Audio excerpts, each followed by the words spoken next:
आज की क्लास में जो है हम नर्वस सिस्टम के बारे में पढ़ेंगे, जिसे तंत्रिका तंत्र कहा जाता है, जो कि क्या करता है, हमारी पूरी बॉडी में जितनी भी मूवमेंट्स होती हैं उन सबको क्या करता है, कंट्रोल करता है, या इसी के द्वारा जो है वो हमारी पूरी बॉडी में जो भी मूवमेंट होती है वो इसी के द्वारा होती है। तो हमारा जो मस्तिष्क है, ठीक है, वो इसके अंदर एक मेन रोल जो है वो प्ले करता है, क्योंकि सारा नर्वस सिस्टम जो होता है वो वहीं से जुड़ा हुआ होता है, जिसे हम क्या कहते हैं, ब्रेन कहते हैं।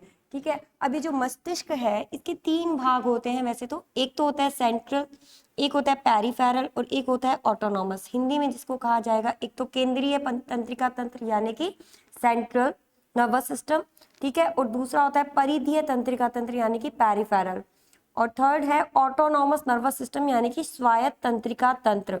इनके अंदर भी क्या है, जैसे सेंट्रल नर्वस सिस्टम है तो उसके अंदर क्या होता है, एक तो मस्तिष्क आता है यानी कि ब्रेन आता है, और दूसरा आता है स्पाइनल कोड।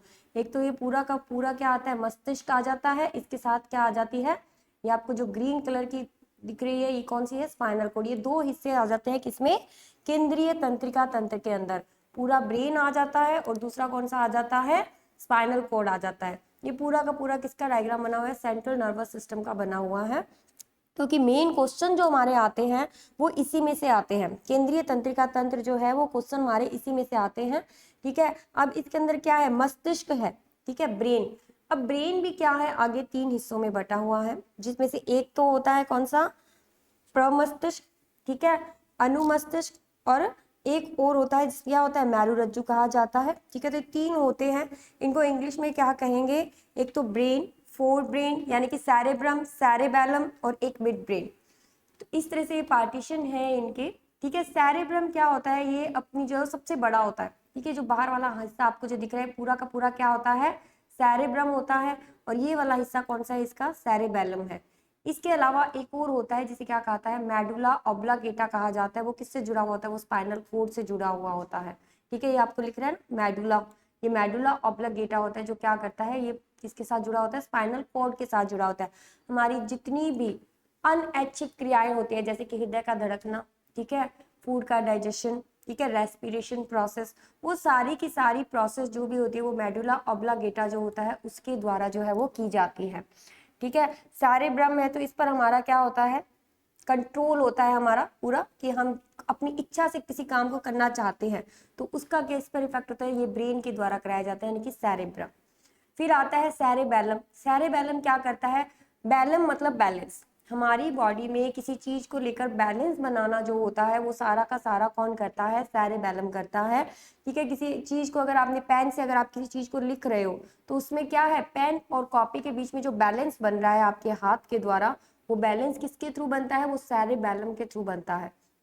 इसके अलावा हमारी मतलब इच्छा के विरुद्ध, इच्छा से जो क्रियाएं होती हैं, ठीक है, जिसमें हमारी इच्छा होती है कि हमें किसी चीज को छूना है या किसी चीज को पकड़ना है, ठीक है, तो वो सब क्या आती है, वो सैरेब्रम में आती है। इसके अलावा सैरेबेलम में कौन सी की जो हमारे बैलेंस से रिलेटेड होती है, जैसे कोई व्यक्ति साइकिल चला रहा है तो बैलेंस जो बन रहा है उसका साइकिल के बीच में, साइकिल चलाते समय कि वो गिरे नहीं, तो वो किसके थ्रू होगा, सैरेबेलम में होगा। और इसके अलावा मेडुला ऑब्लांगेटा क्या करता है, जो भी हमारी अनैच्छिक क्रियाएं होती हैं जो हमारे बॉडी के अंदर होती हैं, जिन पर हमारी इच्छा का नियंत्रण नहीं होता है, ठीक है, तो वो कौन कंट्रोल करता है, वो मेडुला ऑब्लांगेटा करता है।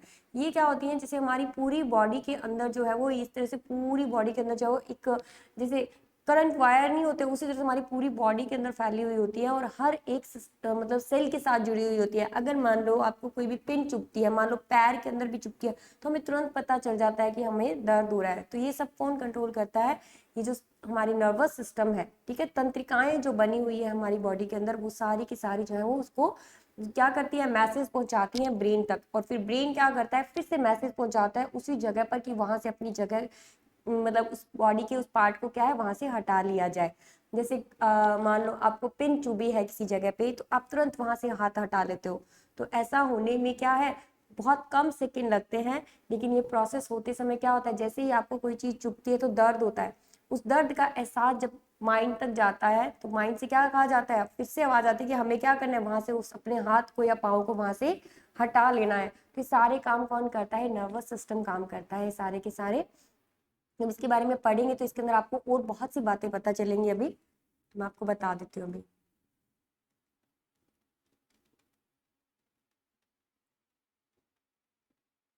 देखिए, मानव शरीर में विभिन्न अंगों के कार्यों के समायोजन व संतुलन के लिए, ठीक है, बैलेंस के लिए, मैनेजमेंट के लिए तंत्रिका तंत्र पाया जाता है। यह शरीर में समन्वय व नियंत्रण का कार्य करता है। समन्वय वही कि एक दूसरे कोई भी अंग दूसरे अंग से जुड़ा हुआ है, ठीक है, तो वो उसका काम कर रहा है। जैसे लीवर क्या है, किडनी के साथ जुड़ा हुआ है, क्योंकि वहां से क्या है, जो यूरिन है, यूरिया जो बंद कर जो वहां जाता है, उसके बाद वो क्या करता है, वहां पर उसको छानता है। तो ठीक है, तो वो उसी तरह से क्या है, दोनों एक दूसरे से क्या है, समन्वय यानी कि कनेक्टेड है। तो वो काम भी कौन करता है, नर्वस सिस्टम का ही काम होता है वो भी, ठीक है। तो इसके 3 भाग होते हैं। फर्स्ट है केंद्रीय तंत्रिका तंत्र, मैंने अभी आपको बताया था, सेंट्रल नर्वस सिस्टम जिसको कहा जाता है, जिसमें फर्स्ट है ब्रेन, मस्तिष्क, और दूसरा है स्पाइनल कोड, ठीक है, जिसे मेरुरज्जु कहा जाता है।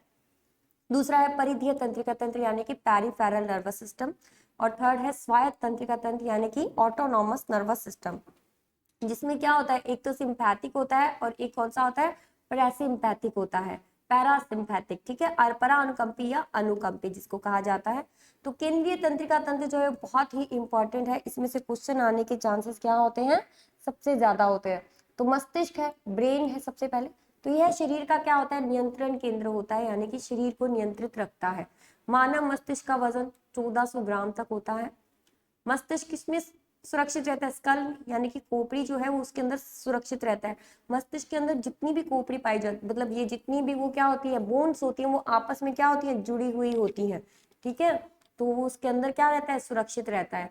मस्तिष्क क्या होता है, मैनीनेज आवरण में सुरक्षित रहता है। ये जो जिसका आवरण बनता है ना स्कल का, उसके बाद एक और आवरण बना हुआ होता है जिसे क्या कहा जाता है, मैनीजेज आवरण कहा जाता है, और उसी के अंदर वो क्या रहता है, सुरक्षित रहता है। अगर आपने इसकी फोटोज वगैरह देखी हो तो उसमें क्या होता है, जैसे क्रम्प्स बने हुए होते हैं, अखरोट अगर आपने देखा हो तो सेम वही स्ट्रक्चर होती है, ठीक है, जिसमें जितने ज्यादा क्रम्प्स बने हुए होते हैं जिसके दिमाग के अंदर, इसके अंदर, इस आवरण के अंदर, वो उतना ही ज्यादा क्या होता है, इंटेलिजेंट होता है। और ये हम खुद भी कर सकते हैं। उसमें क्या है, हमें उतनी ही ज्यादा क्या करनी पड़ती है, दिमाग की एक्सरसाइज करवानी पड़ती है, यानी कि चीजों को हमें सॉल्व करना कर देखना चाहिए। जितनी ज्यादा आप पजल सॉल्व करते हो उतने ही क्रम्प्स बनते जाते हैं माइंड में। तो इस आवरण की जो बाहरी परत है उसको क्या कहा जाता है, ड्यूरा मैटर। और मध्य परत का नाम यहाँ पर नहीं लिखा हुआ है, सॉरी, मध्य परत को अरेक्नॉइड व अंदर की परत को क्या कहा जाता है, पाया मैटर कहा जाता है। सॉरी, मध्य परत को क्या कहा जाता है, अरेक्नॉइड, और अंदर की परत जो होती है पाया मैटर होती है। 3 लेयर्स बनी हुई होती है। सबसे पहले तो क्या होता है, स्कल के अंदर, खोपड़ी के अंदर सुरक्षित रहता है। फिर उसके बाद एक आवरण आता है, उसको क्या कहा जाता है, मैनीजेज आवरण कहा जाता है। और फिर इस आवरण की जो बाहरी परत होती है, इस आवरण की भी कितनी परत होती है, 3 परत होती है, ठीक है। जो फर्स्ट लेयर होती है वो तो कौन सी होती है, ड्यूरामीटर। फिर जो मध्य परत होती है वो कौन सी होती है, अरेक्नॉइड होती है। और अंदर की परत जो होती है वो कौन सी होती है, पायोमीटर होती है, यानी कि अंदर की तरफ जो लेयर होगी। इन लेयर के बीच में क्या होता है, सेरेब्रोस्पाइनल द्रव भरा रहता है, ठीक है। इन जो ये जितनी भी 3 लेयर्स हैं, इन 3 लेयर के बीच में जो गैप है उसके अंदर कौन सा द्रव भरा रहता है, सेरेब्रोस्पाइनल, ठीक है। सेरिबैलम और सेरेब्रम है, इनके नाम से आप इसको ध्यान रख सकते हो कि सेरेब्रोस्पाइनल द्रव जो है वो इसके अंदर भरा रहता है। इसमें देखो प्रमस्तिष्क, मस्तिष्क का सबसे बड़ा भाग होता है, मैंने अभी आपको दिखाया भी था डायग्राम में, सेरेब्रम जो सबसे ऊपर वाला भाग था वो क्या होता है, सबसे बड़ा भाग होता है। ब्रेन के भी 3 भाग होते हैं, इसके अंदर कौन से आते हैं, एक तो सेरेब्रम, एक हाइपोथैलेमस, और नेक्स्ट कौन सा है, मिड ब्रेन, और फिर है हिंड ब्रेन। अब इसके अंदर देखो फोर ब्रेन जो है ये एक है, फिर उसके बाद मिड ब्रेन और हिंड ब्रेन। फोर ब्रेन जो है इसके अंदर एक तो आता है सेरेब्रम, और दूसरा क्या आता है, हाइपोथैलेमस, जिसके साथ कौन सी ग्लैंड जुड़ी हुई होती है, पिट्यूटरी ग्लैंड जो होती है वो हाइपोथैलेमस के साथ जुड़ी हुई होती है। क्योंकि वो क्या करता है, ये हाइपोथैलेमस क्या करता है, इस मास्टर ग्रंथि को कंट्रोल करता है, यानी कि मास्टर ग्रंथि की भी मास्टर ग्रंथि कहलाती है, ठीक है। फिर आ जाता है मिड ब्रेन, जो बीच वाला ब्रेन होता है उसको मिड ब्रेन कहा जाता है। फिर हिंड ब्रेन में कौन सा आ जाता है, सेरिबैलम आ जाता है, जो कि क्या करता है, हमारी बॉडी को बैलेंस करने का काम करता है।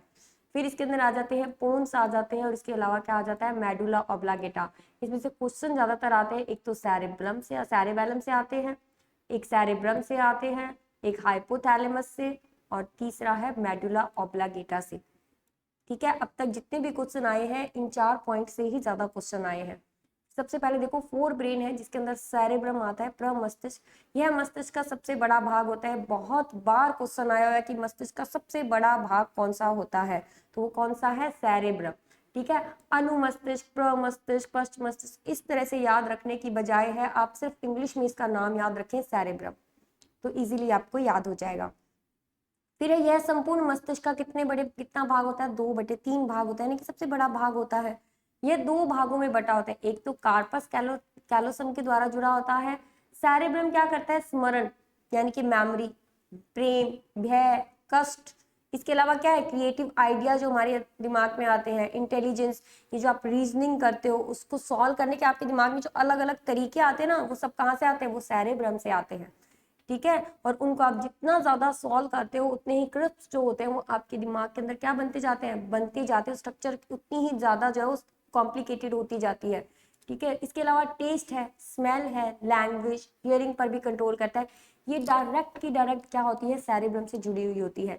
ठीक है, जैसे टेस्ट है, जो टेस्ट हमें आता है टंग्स के थ्रू, ठीक है, जो टेस्ट बर्ड्स होते हैं वो बर्ड्स डायरेक्ट जो होते हैं सेरेब्रम से जुड़े होते हैं। अगर आप देखोगे तो अपने चेहरे के ऊपर जितनी भी इंद्रियां हैं जिनमें से क्या है, टेस्ट है, इयरिंग है, आईज है, ठीक है, नोज है, तो ये सब क्या है, डायरेक्ट किससे जुड़ी हुई होती है, सेरेब्रम से जुड़ी हुई होती है। इसी वजह से हमें क्या आती है, स्मेल आती है, लैंग्वेज है, बोलते हैं हम लोग, ठीक है, सुनना और टेस्ट करना, इन सब पे कंट्रोल कौन करता है, सेरेब्रम करता है। फिर विजन, देखना भी क्या करता है, कंट्रोल करता है, ये भी मैंने आपको भी बता दिया। जिन व्यक्तियों की प्रमस्तिष्क छोटा होता है वे क्या कहलाते हैं, मंदबुद्धि कहलाते हैं। नेक्स्ट है हाइपोथैलेमस, यह फोर ब्रेन का सबसे छोटा भाग होता है। ठीक है, यह शरीर का ताप यानी कि टेम्परेचर जो होता है उसका भी केंद्र होता है, क्योंकि टेम्परेचर को बनाए रखता है। इसके अलावा भूख, प्यास, व्यवहार, इमोशंस को भी कंट्रोल करता है। कंफ्यूज मत होना, सेरेब्रम क्या कर रहा है, टेस्ट, ठीक है, स्मेल, लैंग्वेज और हियरिंग, ठीक है, ये काम करता है। लेकिन ये क्या करता है, भूख है, प्यास है, जो आपको भूख लग रही है, प्यास लग रही है, ठीक है, जो आपके व्यवहार है, आपके इमोशंस जो है, ठीक है, उन सबको भी कंट्रोल करता है। जैसे कहा जाता है ना कि हम कोई हमारे दिल में है, वो दिल में नहीं होता, वो हाइपोथैलेमस में होता है। ठीक है, क्योंकि वही उस चीज को कंट्रोल करता है। हमारे इमोशंस जो होते हैं, कितनी तरह के इमोशंस होते हैं, उन सबको कंट्रोल कौन करता है, हाइपोथैलेमस करता है। तो इमोशन वाला क्वेश्चन बहुत बार आया हुआ है कि इमोशंस को कंट्रोल कौन करता है हमारे ब्रेन में, वो होता है हाइपोथैलेमस। अंतःस्रावी ग्रंथियों को कंट्रोल करता है। मेन इसके साथ जो एक ही ग्रंथि होती है जो जुड़ी हुई होती है, वो कौन सी होती है, पिट्यूटरी ग्लैंड होती है। ये पिट्यूटरी ग्लैंड जो होती है, पीयूष ग्रंथि, बाकी सारी ग्लैंड्स को कंट्रोल करती है। और इस पीयूष ग्रंथि को कौन कंट्रोल करता है, यही करता है हाइपोथैलेमस। तो इसी वजह से इसको मास्टर ग्रंथि भी कहा जाता है। इसके अलावा देखो, हाइपोथैलेमस को बायोलॉजिकल क्लॉक की तरह भी काम करता है ये। फिर नेक्स्ट आ जाता है मिड ब्रेन, यह फोर ब्रेन व हिंड ब्रेन से कनेक्टेड होता है। ऊपर तो किसे, फोर ब्रेन से कनेक्टेड होता है, और नीचे हिंड ब्रेन से जो है वो ये कनेक्ट होता है। मांसपेशियों के मूवमेंट को कंट्रोल करता है। मिड ब्रेन के बारे में क्या है कि ये क्या होता है, ये ऊपर और नीचे दोनों तरफ से क्या होता है, कनेक्टेड होता है। कनेक्टेड होता है तो ये भी क्या करता है, जैसे अपनी मसल्स जो है उनकी मूवमेंट जो होती है उनको क्या करता है, ये कंट्रोल करता है। मनुष्य में तंत्र का निर्माण क्या होता है, एक्टोडर्म से होता है। एक्टोडर्म भी एक लेयर का नाम है जो क्या करती है, तंत्र का निर्माण करती है। फिर है तंत्रिका तंत्र की इकाई क्या कहलाती है, न्यूरॉन कहलाती है।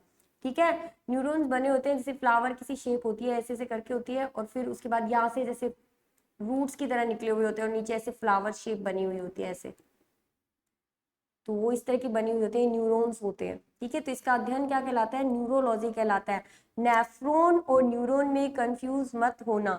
ठीक है, नेफ्रॉन किसकी इकाई होती है, उत्सर्जन तंत्र की, यानी कि किडनी की इकाई होती है। और न्यूरॉन किसकी होती है, ये तंत्रिका तंत्र की इकाई होती है, यूनिट्स होती है। तो इन दोनों में बच्चे बहुत ज्यादा कंफ्यूज रहते हैं कि न्यूरॉन किसकी है और नेफ्रॉन किसकी है। तो न्यूरॉन किसकी है, तंत्रिका तंत्र की है, और नेफ्रॉन किसकी है, किडनी की है। नेक्स्ट है मैरोरज्जु यानी कि स्पाइनल कोड, यह शरीर के सभी भागों को तंत्रिकाओं से जोड़ता है। अपनी जो बैकबोन है ये उसके अंदर होता है। ठीक है, बैकबोन के अंदर होता है, तो बैकबोन से क्या होता है, ये अपनी पूरी बॉडी के साथ ऐसे रेशू के रूप में क्या है, हर जगह निकल रही होती है और अपनी पूरी बॉडी को कवर करती है।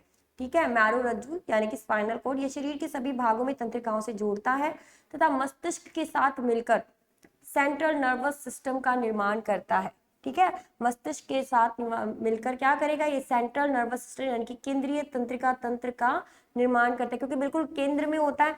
ठीक है, तो ये क्या करेगा, पूरा सेंट्रल जो सिस्टम है वो पूरा का पूरा निर्माण कर देता है। अगर ये किसके साथ जुड़ जाता है, रीढ़ की हड्डी यानी कि ये मेरुरज्जु के साथ जब जुड़ जाता है, यह रीढ़ की हड्डी में सुरक्षित रहता है। मैंने अभी आपको बताया कि बैकबोन के अंदर ही होता है ये। यह शरीर के सभी भागों से सूचनाएं प्राप्त करता है। ठीक है, सभी ऐच्छिक अनैच्छिक सभी क्रियाओं का नियंत्रण जो होता है मस्तिष्क के द्वारा होता है, और सारी की सारी जितनी भी क्रियाएं होती है हमारी बॉडी में, उनकी सबकी सूचनाएं कौन देता है, यही देता है। तो रीढ़ की हड्डी में क्या रहता है, ये सुरक्षित रहता है बैकबोन में, और शरीर के सभी भागों से सूचनाएं क्या करता है, प्राप्त करता है। चोट लगी है या कोई आपको भूख लगी है, प्यास लगी, जो भी सूचनाएं हमको मिलती हैं हमारी बॉडी से, वो सारी की सारे क्या करता है, कलेक्ट करता है, और उनको कहाँ लेकर जाता है, ब्रेन तक लेकर जाता है, और उससे संबंधित हमें जो भी कार्य करना होता है उनकी सूचनाएं भी वो लेकर आता है उस अंग तक। ठीक है, तो इसका नियंत्रण कौन करता है, जिससे सभी ऐच्छिक और अनैच्छिक क्रियाओं का नियंत्रण क्या होता है, मस्तिष्क के द्वारा होता है। अब नेक्स्ट क्लास के अंदर जो है हम हिंड ब्रेन के बारे में पढ़ेंगे, यानी कि पश्च मस्तिष्क जो है उसके बारे में पढ़ेंगे। उसके अंदर भी इसके 2 भाग हैं, ठीक है, जिनके बारे में हम नेक्स्ट क्लास के अंदर करेंगे।